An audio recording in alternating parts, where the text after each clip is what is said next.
ఆయన ఒక మాజీ ఎమ్మెల్యే, కానీ వారి మాయ మాటలు విని దాదాపు 40 లక్షల రూపాయలు పోగొట్టుకున్నారు. ఇంకో ఆయన సీనియర్ సిటిజన్ ఉద్యోగ బాధ్యతలు విరమణ పొంది తన జీవితంలో కూడగొట్టుకున్న 1,40 లక్షల రూపాయలు వారి చేతుల్లో పెట్టాడు.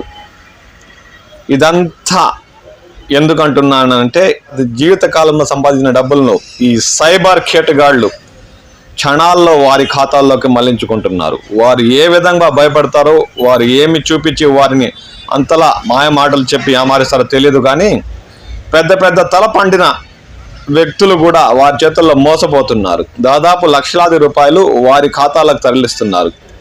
ఈ సైబర్ కేటగాళ్లు ఇప్పుడు చిత్తూరు జిల్లా పుల్చల మండలం మరియు చుట్టుపక్కల కూడా తమ మాయ మాటల ఫోన్ కాల్స్ ప్రారంభించారు. దీంతో కల్లూరు మరియు చుట్టుపక్కల గ్రామాల్లో కూడా చాలా మందికి ఈ సైబర్ కేటగాళ్ల నుండి వాట్సాప్ కాల్ ద్వారా పలు విధాలుగా భయపెట్టే కాల్స్ వారు చేసి వారిని మోసం చేసేందుకు ప్రయత్నిస్తున్నారు. గతంలో అయితే కల్లూరు ఎగువ వీధిలోని ఒక మహిళను కూడా వారు ఏమార్చి దాదాపు 50,000 రూపాయలు కాజేశారు. ఈ సంఘటనలు మరొక ముందే ఇప్పుడు ప్రతిరోజు పుల్చల మండలం మరియు చుట్టుపక్కల గ్రామాల్లో కూడా ఎవరికో ఒకరికి వాట్సాప్ ద్వారా కాల్ చేసి బెదిరింపులకు పాల్పడుతున్నారు.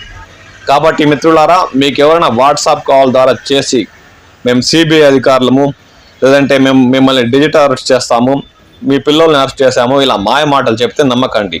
తక్షణమే మీరు మీ దగ్గరలోని పోలీస్ స్టేషన్కి సమాచారం ఇవ్వండి, లేదంటే 1930 మీ ఫోన్ ద్వారా కాల్ చేసి వారికి వారి వివరాలు ఇవ్వండి. అంతేగాని ఎట్టి పరిస్థితుల్లో వారి మాటలను లొంగకండి, భయపడకండి. మీరు జీవితకాలం సంపాదించుకున్న డబ్బులను వారు క్షణాల్లో కాజేస్తారు. తస్మాత్ జాగ్రత్త.